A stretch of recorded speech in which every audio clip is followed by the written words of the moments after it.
आइए एक ताजगी देने वाली आसान क्रिया करते हैं। धीरे से सांस लीजिए, थोड़ा रोकें और धीरे से छोड़ दीजिए। क्या इतना आसान है योग? जी हाँ, इतना ही आसान है योग।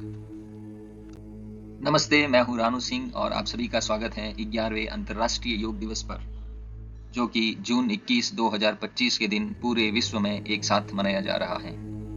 इसकी शुरुआत 2015 से हुई थी और उसके बाद निरंतर रूप से हम पूरा विश्व एक साथ इस योग को सेलिब्रेट कर रहा है, अपने जीवन में उतार रहा है। आइए थोड़ा देख लेते हैं योग वास्तव में है क्या। क्या योग सिर्फ फिजिकल पोस्चर्स हैं जिसको हम आसन कहते हैं, या ब्रीदिंग टेक्निक्स हैं जिसको हम प्राणायाम कहते हैं? जी नहीं, योग इन सभी से काफी बढ़कर है।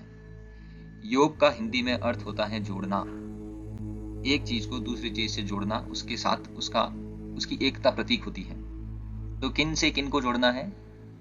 तो शरीर को मन से जोड़ना है, मन को आत्मा से जोड़ना है, और इस तरह से पूरे जीवन को, स्वयं को ब्रह्मांड से जोड़ना है। इनको आपस में जोड़ने की जितनी भी क्रिया है, ये सभी योग ही है।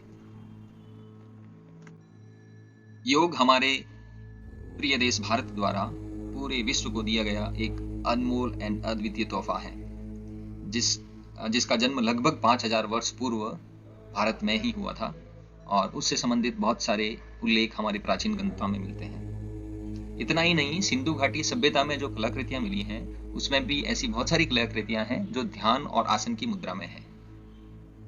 अभी पिछले कुछ समय में आपने देखा होगा कि योग गुरु रामदेव जी ने महर्षि पतंजलि द्वारा जो योग सूत्र बनाए गए हैं, उनको अपने जीवन में उतार कर उनको जो स्वास्थ्य लाभ हुआ है, उसी को पूरे भारत में जगह जगह घूम घूम कर अलग अलग छोटे मोटे शिविर आयोजित करके अपने ही देश में इसको फिर से पुनर्जीवित किया है। नहीं तो योग लगभग एक तरीके से लुप्त हो रही हमारी एक अद्भुत और अनमोल विरासत बनकर रह जाती। अभी आधुनिक युग में प्रधानमंत्री मोदी जी ने इसको 2014 में अंतर्राष्ट्रीय जो संयुक्त राष्ट्र कमेटी है, उसमें 2014 में एक प्रस्ताव पेश किया गया भारत की तरफ से, जिसमें ऐसा था कि योग को पूरे विश्व में फैलाया जाए, उसका महत्व बताया गया, और कैसे ये जो पूरे विश्व में जितने भी लोग हैं, इनके स्वास्थ्य में लाभ प्रदान कर सकता है, वृद्धि प्रदान कर सकता है। जिसको 2014 में संयुक्त राष्ट्र में उपस्थित लगभग सारे देशों ने, आधा से भी काफी ज्यादा देशों ने उसको स्वीकार किया, और 21 जून 2015 से ये निरंतर रूप से अंतर्राष्ट्रीय योग दिवस जो है 21 जून को हर वर्ष मनाया जाता है। इस वर्ष ये हमारा 11वां अंतर्राष्ट्रीय योग दिवस है।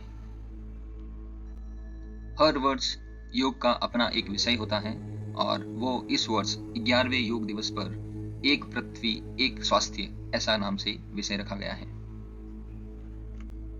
क्यों करें योग? क्या योग से वास्तव में हमें लाभ मिलेगा? जी हाँ, हमें योग से मुख्यतः 3 तरह से लाभ प्राप्त होता है। एक, शारीरिक शक्ति हमें प्रदान होती है। योग में जो अलग अलग पद्धतियां हैं, विधियां हैं, उनको करने से हमारे शरीर में लचीलापन आता है, हमारी मांसपेशियां मजबूत होती हैं, और उसी तरह बहुत सारी अलग अलग ऐसी विधियां हैं जिनको करने से हमें मानसिक शांति प्रदान होती है, हमारा तनाव कम होता है, हमारी एकाग्रता में भी सुधार होता है। इसके साथ ही आध्यात्मिक भी विकास होता है, जिसमें हम आत्मा से परमात्मा को जोड़ने का जो मेथड है, जो तरीका है, उसमें सुधार होता है, और हमें आंतरिक शांति प्रदान होती है। हमें योग को हमारे जीवन का एक अमूल्य अंग जरूर बनाना चाहिए।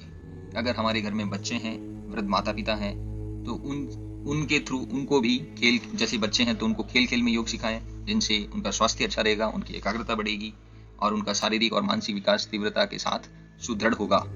अगर हमारे घर में वृद्ध हैं तो उनको भी हल्के हल्के आसन करवाएं, ताकि उनका स्वास्थ्य अच्छा रहे, उनकी पाचन क्रिया अच्छी रहे, और उनका मन लगा रहे। अगर योग और आयुर्वेद दोनों को मिला दिया जाए तो ये हमारी प्राकृतिक जीवन शैली बन जाती है। योग और जब आयुर्वेद मिलते हैं तो हमारा जीवन ही अपने आप में आरोग्य बन जाता है। शुरू से अंत तक हम एक तरीके से लगभग स्वस्थ जीवन ही जिएंगे। तो किन चीजों को हम और ऐड कर सकते हैं, उसके बारे में थोड़ा देख लेते हैं।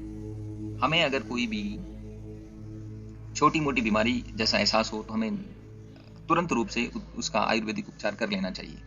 और नहीं भी है तो भी एक तरीके से डिटॉक्सिफिकेशन के लिए कुछ तो ऐसा पेय तैयार करके पीना चाहिए जिसमें हमें हमारी बॉडी अंदर से साफ रहे। जैसे पिक्चर में दिखाया गया है, तो हम पानी में थोड़ी सी हल्दी डाल के उसको थोड़ा ज़्यादा उबालें, फिर उसको ठंडा होने देवें, ठंडा थोड़ा गुनगुना होए, उसके बाद उसमें थोड़ा सा नींबू डालें, थोड़ा काला नमक और थोड़ा शहद, और एक बार सिप करके पीजिए। इतनी आनंदित, इतनी स्वादिष्ट। और ये हम जिस तरह से स्नान करके हमारे शरीर को बाहरी रूप से साफ करते हैं, उसी तरह से ये जो पेय है ये हमें शरीर की अंदर की तरफ से उसी तरह से सफाई करेगा और हमारे मल मूत्र द्वारा हमारी गंदगी को बाहर निकाल देगा। इन तरह के पेय से हमारी स्वास्थ्य वृद्धि होती है। दूसरा, हम जो भी आर्टिफिशियल या कॉस्मेटिक्स यूज करते हैं, हमारी बॉडी को हो सकता है वो डैमेज करें, तो क्यों नहीं नेचुरल तरीके से जो पैदा हो रही है उन्हीं चीज़ों को खाएं पिए, उन्हीं चीज़ों को शरीर पे लगाएं।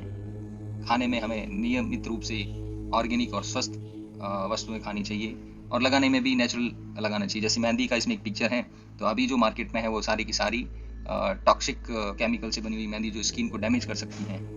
तो क्यों नहीं नेचुरल तरीके से अवेलेबल मेहंदीज हैं उनको उपयोग में लाया जाए। एक थर्ड पिक्चर है माइंडफुल लिविंग का। नियमित रूप से ये योगा और मेडिटेशन की प्रैक्टिस को रिफ्लेक्ट कर रहा है।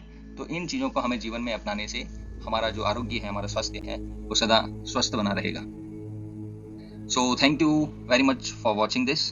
अगर आपको ये वीडियो पसंद आया है तो आप लाइक, शेयर एंड सब्सक्राइब करें और जुड़े रहें मेरे साथ इस